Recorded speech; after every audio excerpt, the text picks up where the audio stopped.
You're Human and You. Written by Matt Maxtblick. Chapter 3. Questions and Answers. Part 1. The sound of hooves and muffled footsteps were the only sounds that echoed around the large hallways of the palace. I caught a glimpse of one or two maids down a couple of the side passages, but for the most part it was just me, Sunny and the princess. We walked in silence for several minutes. The princess seemed to be deep in thought, occasionally chewing on her bottom lip as she glanced back at me. Something about me was clearly bothering her, and from the way I shivered whenever she looked at me, I'd say that the feeling was mutual. Just being near this being was causing me to sweat and my heart to beat faster. I didn't like it, not one bit. Sunny was clearly very uncomfortable, but for a different reason entirely.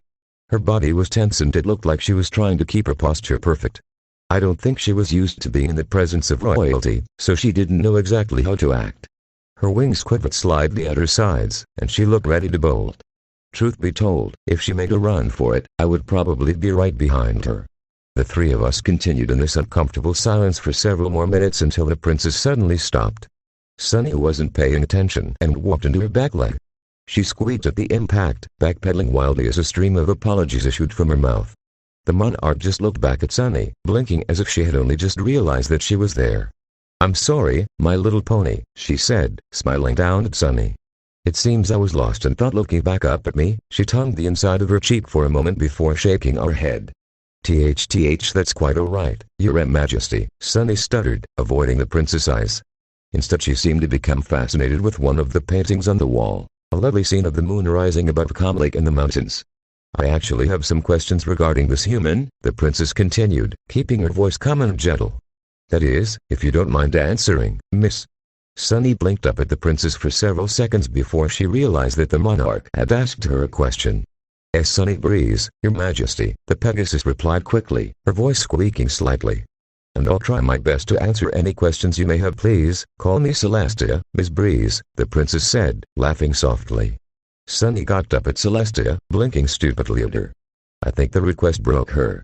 Princess Celestia seemed to realize this as well, as her smile grew slightly wider as she stared at Sunny, giggling at her stunned face. Turning slowly, Celestia continued down the hallway, leaving Sunny and me behind.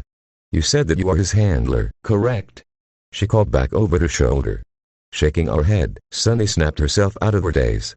Trotting quickly after the princess, she pulled me along with her. I stumbled slightly, my balance off due to my hands still being bound. Catching up with Celestia, Sunny trotted next to her. "Well, technically he doesn't exactly have a handler," she said, her voice barely above a whisper. Celestia glanced at her sideways with a raised eyebrow, causing Sunny to gulp loudly. "But I am the one who took care of him the most during his transportation, so I'm the one that knows him best." She was extremely nervous. She was practically wilting under Celestia's gaze, even though that princess didn't show any sign of anger. She was shivering slightly as she walked, and I felt my heart go out to her. She was clearly out of her comfort zone and out of her element, both of which I could relate to at the moment. Taking a chance, I decided to ignore my own discomfort and try and help her calm down. Walking up behind her, I proceeded to gently, yet firmly, bump her flank with my knee. She yelped and jumped slightly at the touch. Glancing back at me, she immediately seemed to relax as her eyes locked with mine. She smiled at me and turned to nuzzle my bound hands. I could feel and see her beginning to relax. I wasn't completely sure why my presence was enough to calm her, but at least my gamble had paid off. She was more at ease, and because of it I felt a little less stressed. My God, I'm starting to care for these ponies now, aren't I? Sunny stopped nuzzling my hands, but continued to smile up at me. I would have smiled back, but my lips were still heavily chapped from the very little water I received on the train, and I didn't want to reopen old wounds. Having completed my task, I returned my attention towards Celestia, only to find her watching us with a smile on her face. Looking back, Sunny saw this as well. Her face immediately went bright red and she ducked her head in embarrassment. "You seem to have formed quite an impressive bond with him in the 2 weeks you've spent together," Celestia commented, her eyes sparkling with mirth. Sunny sputtered, her face turning even redder. Her mouth opened and closed several times, but no words came out. Her brain was too busy trying to figure out what to say. Celestia giggled, at Sunny's expense, her musical laugh filling the hallway we stood in. Despite the fact that most ponies tend to believe that humans are more of an aggressive species, with good reason I might add, they tend to also have tender moments, Celestia continued, beginning to walk again. Sunny and I followed silently behind her. I have no doubt that the human here noticed you seemed overly stressed, which was obviously causing him stress as well. Glancing down at Sunny, she smiled warmly at her. You may relax in my presence, Miss Breeze. You are not in any form of trouble. Sunny nodded, her cheeks still slightly rosy, but a small smile was now present on her face. As they talked, I glanced around the hallway, searching for a possible escape. All right, enough playing around. I need to find a way out of here. Looking down one of the side passages, I frowned slightly when I caught sight of the pair of guards patrolling it. The next passage held the same results. I mentally swore as I walked behind Sunny. I should have made a run for it back in the city. There's no way I can escape from the palace with all these guards here. I grumbled silently as we continued down the corridor. We reached the end of the hallway and the princess headed to the right, down yet another passageway. Sunny and I followed close behind her. As I said earlier, I do have some questions I would like answered about this particular human, the princess said, her voice gentle as she glanced back at us. Please answer to the best of your ability, but do not worry if you don't know the answer. Of course, Your Majesty, Sunny replied, her voice stronger than before. Do you know if this human has had any previous owners? Celestia tilted her head to the side, regarding us with a curious look. It kind of reminded me of a dog, in some weird way. There was no indication of any previous owners when we found him in the desert, Sunny said. She blinked suddenly as she apparently remembered something. Actually, there was a mark on his clothing that we couldn't identify. And what mark was that, exactly? The princess asked. It was a golden M' sewn onto his clothing, Sunny replied. We ran it through our records, but we couldn't find any pony associated with it in any way. A golden M'. The princess was silent for a brief moment, scratching her chin with the tip of one of her wings. Finally, she returned her attention to Sunny. Could it be possible that the mark might be associated with something in a foreign land? It might, Sunny conceded, chewing on her lip as she glanced to the side. However, if that was the case, we have no idea how he ended up alone in the desert. We believe that if it did stand for something, it would be local, not foreign. As the two of them talked, I walked silently behind them. A golden M' on my clothing. She must mean that McDonald's logo on my shirt and visor. I chuckled quietly to myself at that. Yeah, they own me all right. The princess hummed to herself as she thought, her eyes gazing at the ceiling high above us. Off the top of my head, I cannot think of any ponies, or herds, associated with a golden M'. There's the golden hoof herd, but their mark is two golden hooves side by side, but other than that I do not know, she said, still looking up at the ceiling. And I do not believe that any other species own humans. After the changeling invasion, we know that humans don't like being in close proximity to changelings, disguised or otherwise. As for the griffins, they tend to eat humans on occasion, but there aren't any griffin nests anywhere near the desert. My heart jumped at that news. Griffins? They have griffins here. And they eat humans. Note to self, avoid griffins at all costs. When I tuned back into the conversation, the two mayors had already moved on to the next topic. Since you don't know if he does, or does not, have a previous owner, you wouldn't happen to know if he has a name, would you? Celestia asked, her gaze fixing itself back upon me and Sunny. We aren't entirely sure, Sunny began, but he had a weird tag attached to his clothing that bore the same golden M', as well as the name Max. I raised my eyebrows at that. She must be talking about my name tag. Apparently, they write in English here as well. What are the odds? I blinked as I suddenly thought of something. Wait, if she knew my name this entire time, why did she never once call me by it? I've been avoiding using the name around him, just in case his next owner decides they want to call him something else, Sunny said to the princess. I resisted the urge to fess spam. Uncanny timing as usual. Celestia studied me closely for several seconds, her magenta eyes slowly scanning my body as she processed the news. Smiling, she nodded once before looking back at Sunny. Max it is then, she proclaimed happily. I think it suits him rather well, don't you? Really? 'Cause everyone back home kept telling me that I looked like a Tom or a Blake. Hell, I even had a guy insist that my name was Sam. Your Majesty? Sunny asked, tilting her head to the side, confused. I like it.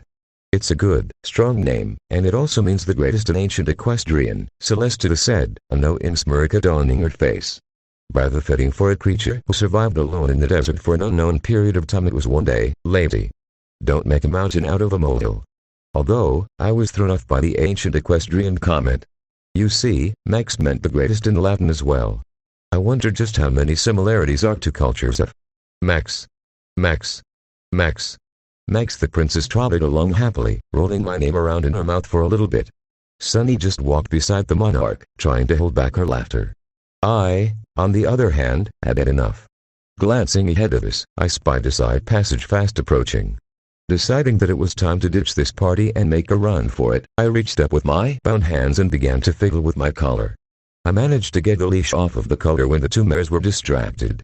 Careful not to alert them to my intent, I walked quietly along behind them until we were level with the passage. Taking a deep breath, I turned and shot off down the passage, silently cheering that my plan had worked.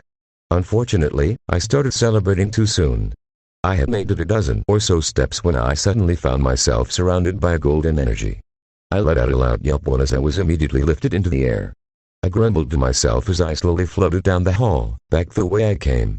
As I floated, I slowly began to spin until I found myself upside down.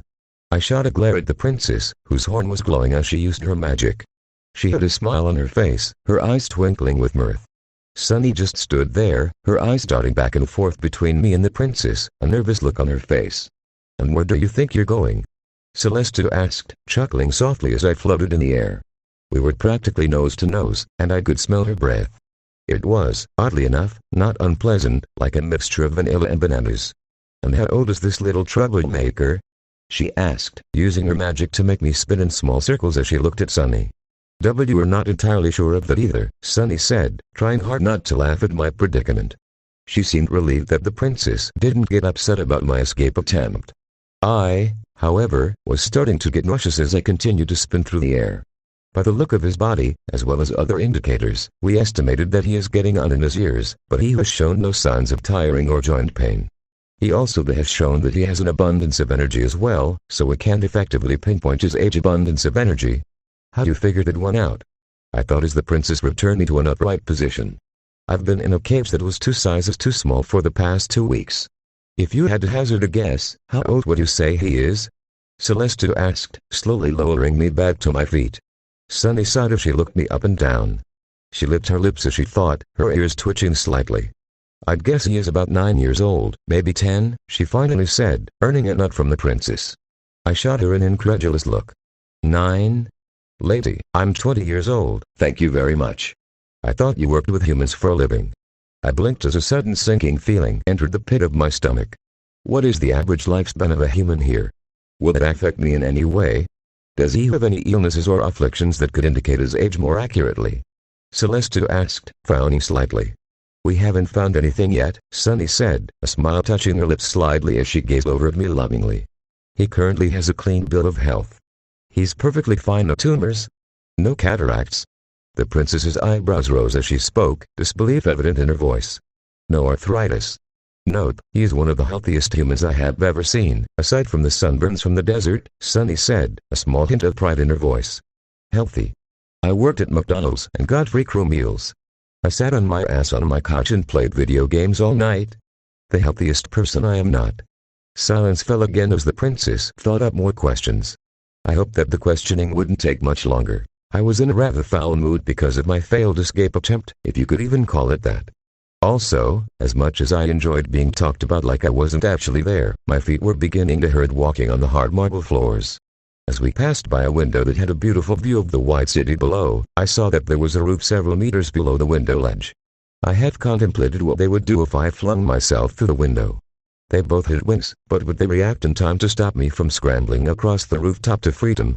As I thought about it some more, I decided that it wasn't worth the risk. I grudgingly accepted that I would have to put up with this bullshit for a little while longer. The princess blinked suddenly, a spark flashing in her eyes as a mischievous smile slowly spread across her face. In a voice that could almost be mistaken for sultry, the princess leaned down until she was eye to eye with Sunny. How is his muscle structure? Sunny's face went incredibly red as she began to cough, choking on some of her own spit that she inhaled. Her wings locked up instantly, spreading from her sides to stand stiffly at attention. I snorted loudly at this, causing the princess to look at me curiously. She didn't look at me long before turning our attention to Sunny with a look of false concern before a small smile playing across her face. "My dear, is everything okay?" Celeste asked, rubbing Sunny's back as the smaller mare coughed loudly. This princess is a troll. I didn't know how she knew about that entire conversation, but it took all of my willpower to keep a straight face. Sunny, on the other hand, looked half embarrassed and half terrified as she continued to try and clear her airway.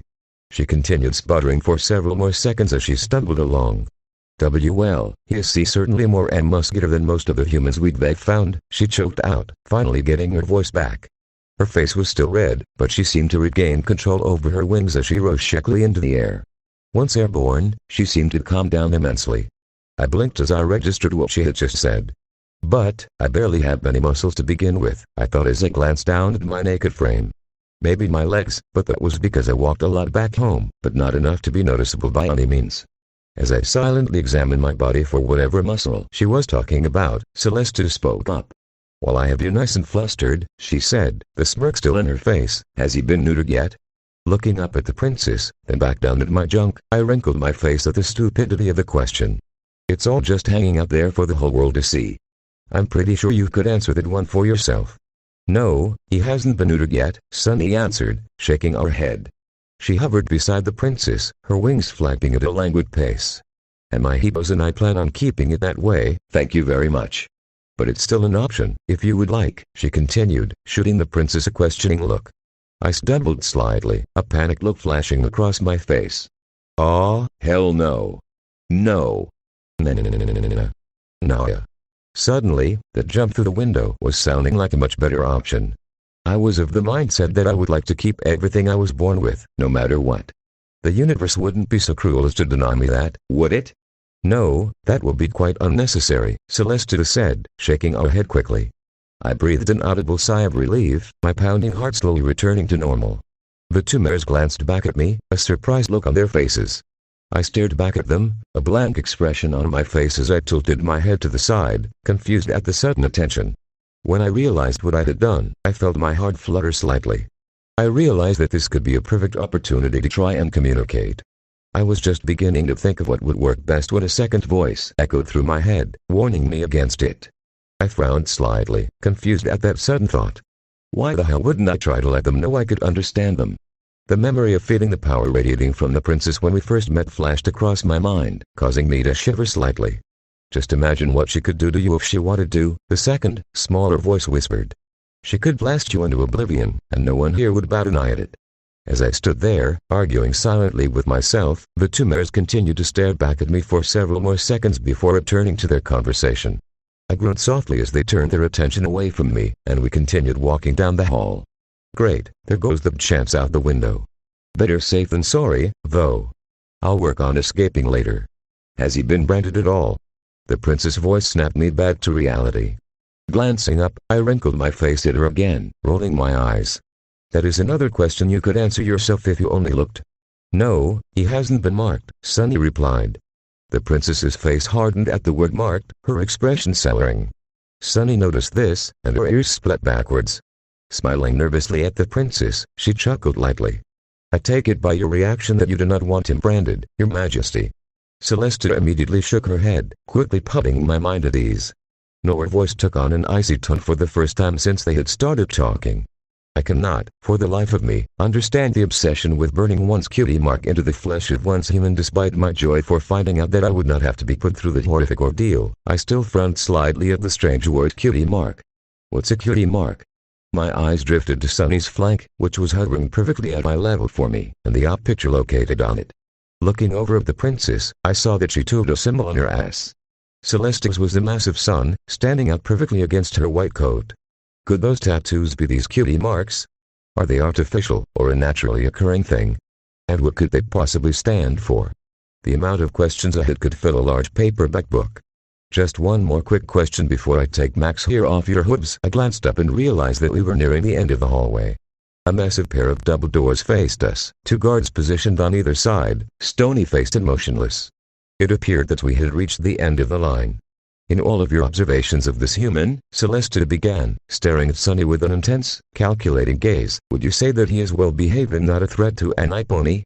"For the most part," Sunny replied, meeting the princess's gaze with her own. Her body was starting to tense up again, her wings quivering nervously as she flapped. "Heh, you should talk to my mother. The stories she could tell, please elaborate," the princess said, not unkindly. Her gaze never faltered as she continued to study Sunny's expression closely. Sunny closed her eyes and took a deep breath. Opening her eyes again, she stared at a point just above the princess's head as she began to speak. Well, we first noticed that he behaved rather differently than most humans when we first found him. Usually, when they wander around lost, humans tend to walk in circles. However, the tracks around him indicated that he was walking in a relatively straight line, with a couple of loopbacks. Also, while most humans will throw themselves against the bars of their cages, the princess's ear twitched. He seemed content to just sit there and go along for the ride. There is also that case of biting. While most humans will attempt to bite their handlers when they are scared or threatened, Max here never showed any signs of aggression. He was hesitant at some points, but he never lashed out at an iPony while we were working with him. He didn't really give me much of a chance to, but I digress. All in all, I have to say that he is, without a doubt, one of the most docile humans I have ever had the privilege of working with. Sunny was out of breath from her little speech, and she panted slightly as she looked at the princess, waiting for her reaction. Celeste just stood there, nodding her head slightly as she gazed off into the distance, clearly deep in thought. Every so often, her wings twitched by her sides. The long pause seemed to make Sunny nervous, and she bit her lip again while she waited. I just looked at her, eyebrows raised. Seriously, what is with all the lip biting? Sunny's wings seemed to tense up more, and she slowly floated down to the floor. I don't know why she's so tense. It's not like the princess's decision affects her as much as it does me. Finally, after several long moments, the princess's face broke out into a large smile. I thank you for giving me such an honest answer, she said, looking down at Sunny with such warmth and care that she couldn't help but smile as well, her body relaxing noticeably. It kind of reminded me of the mother praising a child for a job well done. And I also thank you for answering my questions truthfully and to the best of your abilities.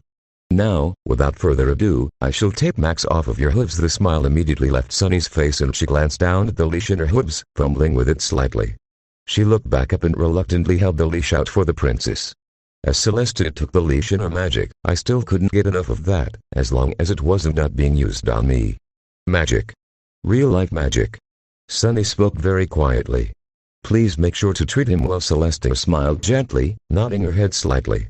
Don't worry, my little pony. I know he will be treated with great care. The princess then looked at her guards who immediately moved to open the double doors. Up until that point, I had seriously thought that they might be statues. They hadn't moved an inch since we arrived. As Celeste turned to leave, Sunny called after her. We ask that you contact us with information about where he will be staying. We like to check up on our humans and make sure that they are being treated properly. The princess glanced back at Sunny and smiled once last time. I'll be sure to send you the address the minute he gets settled in. With that, she turned and walked through the open doors, tugging gently on a leash so I would follow. I headed through the doors myself and the guards began to close them behind us. I chanced a quick look behind me at Sunny Breeze. Just before the doors closed completely, I caught a glimpse of her face. She was smiling sadly, her violet eyes gazing right at me. As I watched, a single tear